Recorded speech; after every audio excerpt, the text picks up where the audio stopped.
नमस्कार दोस्तों, मैं अंकुर उपाध्याय स्वागत करता हूं आप सभी का आपके अपने YouTube channel share market analysis में।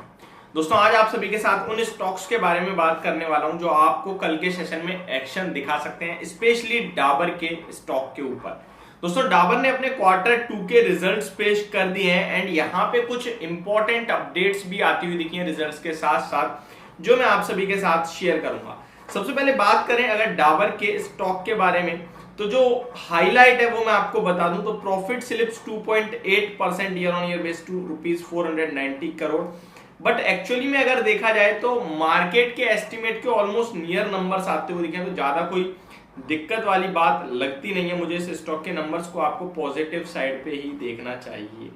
इस शेयर के बारे में बात करें तो लगभग ये स्टॉक आपको ₹532 के लेवल्स पे क्लोजिंग देता हुआ दिखा है। 624 रुपीज के समथिंग का इसका 52 वीक हाई है और मार्केट का अनुमान था कि लगभग इसका प्रॉफिट 2 से 4% घटता हुआ दिखेगा। डिक्टो 2.8% यानी बिल्कुल 3% डाउन होता हुआ दिखा है।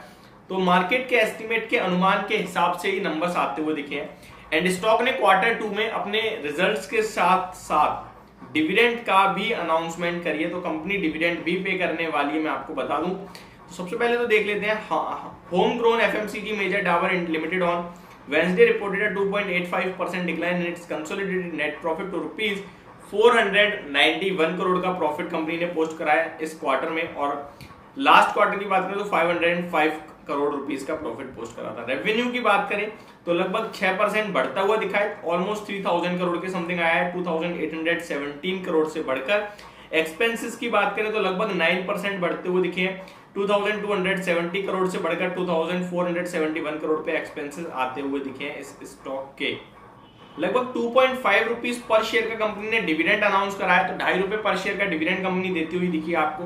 तो एक तो ये स्टॉक होगा जो आपके रडार पे रहना चाहिए। सेकंड स्टॉक रिलायंस डीमर्जर को लेकर कंटिन्यू इसमें खबरें आती हुई दिख रही हैं, तो रिलायंस का स्टॉक भी आपके रडार पे रहना चाहिए। मैक्सिमम स्टॉक्स की बात करें तो जो ट्रेडर्स फेवरेट स्टॉक है लाइक टाटा स्टील, इस स्टॉक को लेकर काफी सारे लोगों के सवाल रहते हैं। तो इस शेयर के बारे में बात करें तो इस स्टॉक में भी एक न्यूज है जो मैं आपके साथ बता दूं। Tata steel Dutch arm sign MoU to supply Ford with green steel. बाकी तो कुछ ज्यादा खास है नहीं इस स्टॉक में भी। इस स्टॉक के बारे में ऑलरेडी आप सभी के साथ शेयर कर चुका हूं। 105.50 रुपीज के ऊपर जब तक ये स्टॉक नहीं निकलता है तब तक कहीं से कहीं तक इस स्टॉक में मुझे तेजी नहीं दिखती है। जिसके पास है वो कहीं ना कहीं अपनी पोजीशन को अगर होल्ड करना चाहता है तो लोअर लेवल यानी 95 रुपीज के समथिंग आपको मिले तो और खरीदे और होल्ड करें। अगर लंबे समय का व्यू है तो शॉर्ट टर्म ट्रेडिंग के हिसाब से खरीदा है या पोजिशनल ट्रेडिंग के हिसाब से खरीदा, मुझे लगता है आपको लेना ही नहीं चाहिए अभी। 102 103 इनफैक्ट ये ऐसी रेंज है जहां पे आपको निकलना चाहिए।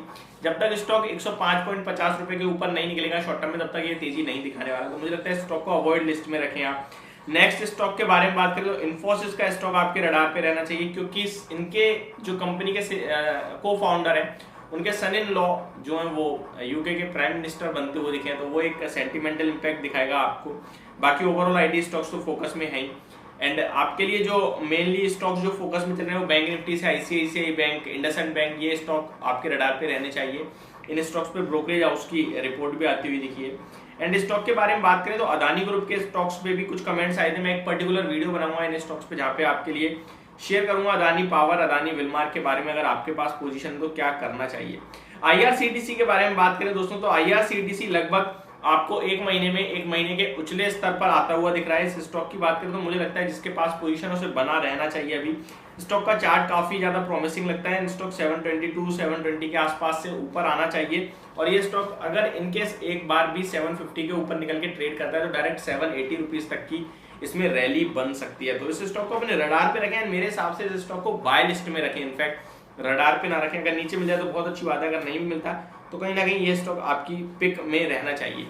हमने कल के सेशन में जो स्टॉक्स फोकस में आते हुए देखे वो फार्मा से कुछ स्टॉक्स थे, जिनमें से एक स्टॉक का नाम मैं आपके साथ शेयर करना चाहूंगा, इप्का लैब। 3 महीने का चार्ट देखे तो स्टॉक एक लो लगा के तेजी बनी, फिर लो लगाया एंड इस बार हायर लो से रिवर्सल दिखा रहा है। 934 का टॉप बनाया था 3 अक्टूबर को, इनफैक्ट उसके ऊपर की क्लोजिंग मिली है। एंड स्टॉक लगभग 3 महीने की बात करूं तो 919 के हाई से गिरना स्टार्ट हुआ था और 925 के ऊपर कभी गया ही नहीं। इस बार फर्स्ट टाइम है जो 936 पे क्लोजिंग मिली है। इस स्टॉक को अपने रडार पे रखें। ये एक ऐसा लगता है जो आपके लिए सीधे 990 रुपीज तक जाने की तैयारी कर रहा है। ये स्टॉक भी आपके रडार पे डेफिनेटली रहना चाहिए। मुझे लगता है काफी बड़ी तेजी यहाँ पे बन सकती है। बी सॉफ्ट के बारे में काफी सारे लोग कमेंट कर रहे हैं। बी सॉफ्ट की बात करें तो बिरला सॉफ्ट 6 महीने के लोअर लेवल्स पे ट्रेड कर रहा है, 1 साल के लोअर लेवल्स पे ट्रेड कर रहा है।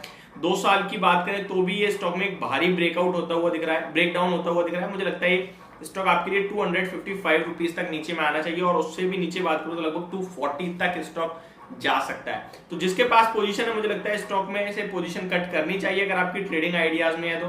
एंड इन्वेस्टमेंट पर्पज से तो फिर वो आपके ऊपर डिपेंड करता है कि किस व्यू से आपने बाय करा है। लॉन्ग टर्म में डेफिनेटली कमाल कर सकता है स्टॉक। बाकी अभी थोड़ा सा नेगेटिव ही ट्रेड करता हुआ दिख रहा है आप सभी को। Adani transmission, Adani greens and Adani ports, Adani Wilmar, Adani power, इन स्टॉक्स के बारे में भी काफी सारे लोगों की क्वेरी है। तो मैं एक पूरी वीडियो बनाऊंगा जिसमें आप सभी के साथ बात करूंगा अदानी ग्रुप के स्टॉक के ऊपर। होप आपको ये वीडियो समझ में पसंद दोनों आई होगी। Thank you so much for watching this video.